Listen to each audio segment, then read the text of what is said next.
সুপ্রিয় দর্শক বন্ধুরা, আসসালামু আলাইকুম। আশা করি সবাই ভালো আছেন।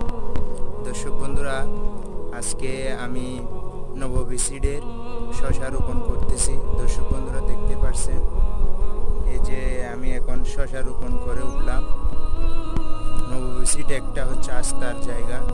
কৃষকের মুখে হাসি ফোটানোর জন্য নববী সিড শশা বীজ নিয়ে এসেছে। আমি এই শশা বীজটি লাগাচ্ছি, ইনশাল্লাহ ভালো ফলন হবে।